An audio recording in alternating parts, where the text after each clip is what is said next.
Yo Nakamatachi, revoilà l'empereur. J'espère que vous allez bien, les Nakama. Passons aux choses sérieuses avec la deuxième partie de ma chronique sur Katakuri, la partie analyse. Ici on va parler de sa valeur en tant qu'antagoniste, de son parallèle avec Luffy, et revenir plus ou moins sur le fameux débat Luffy-Katakuri. Katakuri est sûrement l'un des meilleurs antagonistes de One Piece. Je dirais qu'à l'heure actuelle, il est le troisième meilleur antagoniste, derrière Akainu et Teach. Pour rappel, un antagoniste est un personnel qui s'oppose au protagoniste durant sa quête. En l'occurrence, Luffy cherche à devenir roi des pirates et il se voit affronter divers individus sur sa route. Mais la plupart du temps, il s'agit de personnages antagonistes à Luffy dans une situation auquel il se retrouve. Exemple très simple, Crocodile menace la paix d'Alabasta. Pour amitié par Vivi, Luffy bat Crocodile. Teach, qui souhaite devenir roi des pirates, et Akainu qui dirige la marine destinée à éradiquer la piraterie, sont des obstacles directs au rêve de Luffy. C'est pourquoi ce sont des antagonistes majeurs, mais Katakuri n'est pas un obstacle direct au parcours de Luffy. Son but est d'éliminer Luffy, qui a fait partie des personnes souhaitant assassiner Big Mom. Alors pourquoi estimer qu'il est le troisième meilleur antagoniste de One Piece ? C'est parce qu'il est le miroir de Luffy. Contrairement aux antagonistes qu'il a combattus auparavant, Katakuri est un mur qu'il doit surmonter pour devenir plus fort et se rapprocher de son objectif. Le vaincre, c'est la meilleure façon de prouver que Megura se rapproche d'un niveau d'un Yonko, sachant que l'homme Moshi est le plus fort de son équipage après sa mère, d'où le fait qu'il soit devenu le 5e empereur après sa victoire. Alors certes, il n'a toujours pas le niveau d'un Yonko, mais il en a au moins l'ambition. Encore une fois, pour l'exemple, comparons le Sweet Commander avec un autre antagoniste, Rob Lucci, dont j'ai fait une chronique et que je t'invite à regarder. Battre Rob Lucci, c'était aussi sa manière de prouver à lui-même qu'il était devenu plus fort, mais sa victoire ne le rapprochait pas de son but final, devenir roi des pirates. Son but était de protéger ses Nakama de la menace qu'est Lucci, ce qui en passant n'est pas une bonne chose. Les Nakama doivent être la force de leur capitaine et non une faiblesse. C'est cela qui a conduit à l'ellipse notamment. Mais en ce qui concerne Katakuri, Luffy souhaitait le vaincre dans un intérêt purement personnel. Je rappelle qu'en attendant que Luffy s'en occupe, son équipage était poursuivi par Big Mom et son équipage, qui est une menace plusieurs fois pire que Katakuri. Il aurait très bien pu laisser Katakuri dans le monde miroir et rejoindre ses Nakama, mais non, fuir un combat, c'est faire preuve de lâcheté. Cette même lâcheté qui amène à la culpabilité, nous conduisant à être incapables de se regarder dans le miroir. Malgré le peu de temps qu'il soit apparu dans l'œuvre, Katakuri a un lien particulier avec Luffy. Il est son inverse et inversement. De manière générale, on s'aperçoit que Katakuri est une version supérieure de Luffy. Ils ont des pouvoirs très semblables, mais opposés à la fois. Les deux ont la capacité de s'étirer, mais tandis que le caoutchouc tire sa force de son élasticité, le Moshi tire sa force de sa malléabilité. Et oui, ce mot existe, de quoi vous la pétez lors de soirées mondaines ou avec la caissière de votre magasin de quartier sur laquelle vous fantasmez secrètement. Bref, on observera aussi que les attaques de Luffy adoptent des formes arrondies, là où celles de Katakuri adoptent des formes carrées par opposition. Leur style de combat est similaire, même si les techniques de Katakuri sont plus puissantes. Katakuri a un meilleur fruit, une meilleure maîtrise de ce fruit vu qu'il a accédé à l'éveil, et une meilleure maîtrise du haki. Mais s'attarder sur la puissance des deux combattants, ça serait passer à côté de l'essentiel. J'ai dit que Katakuri est une version supérieure de Luffy auparavant. Eh bien c'est vrai, et en parallèle, Luffy est aussi une version supérieure de Katakuri. Chapeau de paille est quelqu'un de spontané, honnête, sincère et très extraverti. Il possède une forte volonté, et est capable de s'affirmer en toutes circonstances. Il est pour beaucoup, dont moi, un modèle, car il se bat pour son rêve sans jamais baisser les bras, et ce peu importe les obstacles, ou même qu'on puisse lui hurler qu'il ne deviendra jamais roi des pirates. Là où n'importe qui se sentirait dans l'embarras, il ne ressent aucune gêne. Bref, c'est un homme d'action, d'honneur et simple d'esprit. Mais ça n'est pas le cas de Katakuri lorsqu'on le découvre pour la première fois. On découvre un homme fort, beau gosse, charismatique, cool, sur qui on peut toujours compter, silencieux et froid, mais aussi très introverti. L'image d'un homme parfait en tout point, presque. Du moins, ce n'est en fait que l'image qu'il veut donner aux autres car il n'assume pas son physique, et encore moins ce qu'il est intérieurement. En effet, lorsque Katakuri était enfant, les autres enfants avaient peur de lui à cause de sa bouche et voulaient l'agresser. Il était déjà très fort à l'époque et les battait très facilement. Toutefois, ça n'arrangeait pas la situation. Les autres enfants le détestaient encore plus qu'avant. Un jour, en voulant se venger de Katakuri, ils ont blessé brûlé. Cette blessure est à l'origine de sa cicatrice sur le visage. Depuis ce jour, Katakuri mise une écharpe pour cacher sa bouche afin d'éviter les problèmes et a cherché à devenir plus fort pour protéger ses proches. Il a donc développé l'idée qu'une apparence noble et une grande force sont indispensables pour imposer le respect. Tout cela par amour pour sa petite sœur. Derrière cette carapace qu'il s'est forgée, c'est une personne honorable, ayant beaucoup de cœur et qui est très sensible et soucieuse de son apparence. Il est très sensible de ce que les autres pensent de lui, Mais s'il a construit cette fausse image de lui-même, c'est pour protéger les siens. Ça montre qu'il est loin d'être superficiel. Ce qui est bien avec les chroniques, c'est que ça me permet de revoir des moments de One Piece avec beaucoup de recul. On remarquera que Katakuri tient beaucoup à protéger sa famille. Quand on connaît le passé de Katakuri, on finit par voir certains passages autrement. Tenez par exemple, ce passage.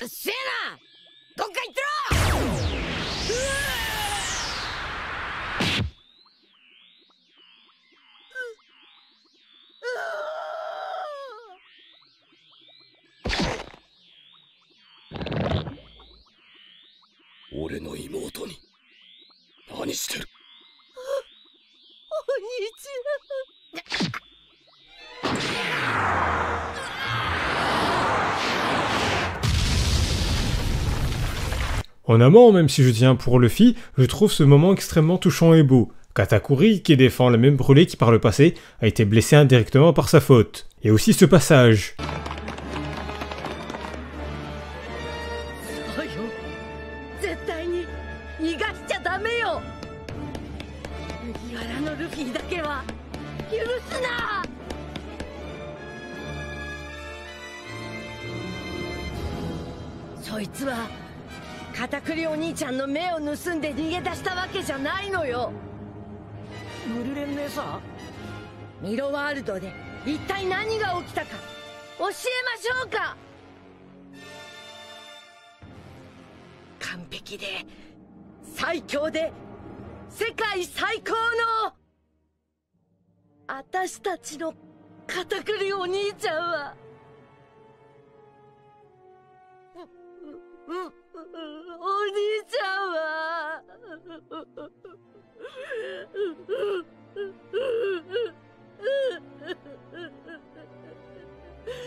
À ce moment, je ressens énormément d'empathie pour Brûlé. Elle a vu son grand frère qu'elle aime tant vaincu et à terre. Et le plus incroyable, c'est la réaction des personnes aux alentours, qui sont furieux du sort de Katakuri.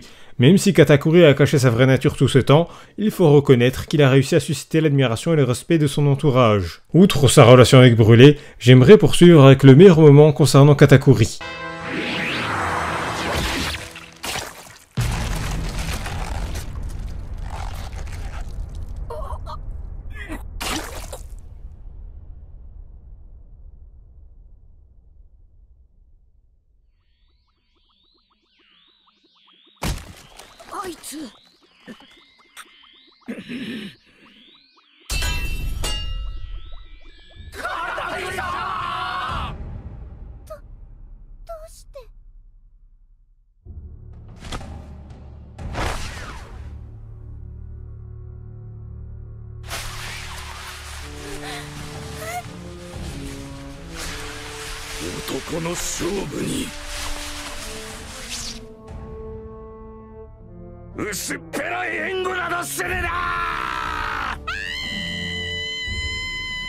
Là aussi, quand on connaît l'enfance de Katakuri, on comprend facilement son action. Quand il a vu Flamp et ses sbires se moquer de Luffy, Katakuri s'est vu à travers Luffy quand il était enfant. Il n'a pas supporté de voir qu'une personne se fasse injustement moquer comme ça a été son cas. Surtout que Luffy donnait son maximum de ce combat, qui semblait perdu d'avance, et qu'à aucun moment, bien qu'il eût l'avantage, Katakuri n'a jamais pris son adversaire de haut.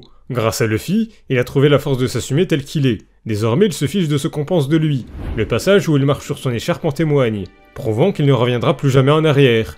Et le passage où il libère son acquis des rois avec Luffy, sachant qu'on apprend qu'il l'a à ce moment précis, montre qu'il s'affirme tel qu'il est, vraiment, et qu'il se libère de ses chaînes. Tandis que Luffy se dépassait pour développer son acquis de l'observation, Katakuri s'est dépassé psychologiquement. Il est vrai que Katakuri surpasse Luffy en termes de pouvoir, mais en termes de personnalité, Luffy surpasse largement Katakuri. Du moins tout cela c'était avant que ces deux-là ne libèrent leur acquis des rois, car à partir de ce moment, ils sont devenus des égaux, des rivaux. Il n'y a plus de conflit, ils ne ressentent ni haine ni colère envers l'autre. Il n'y a que deux hommes emplis d'honneur et de fierté, qui ne cherchent non pas à dépasser leur adversaire, mais à se surpasser. J'ai dit en début de vidéo que je reviendrai sur le débat Luffy-Katakuri, mais en vérité je m'en fiche pas mal. Clairement, le combat a été remporté par Luffy, et ce quand bien même, des fans pro-Katakuri viendraient dire qu'il s'est laissé volontairement tomber. Ça ne prouverait pas que Katakuri est le plus fort. S'il s'est vraiment laissé tomber, ça montre juste qu'il a admis sa défaite et qu'il cède la victoire à Luffy.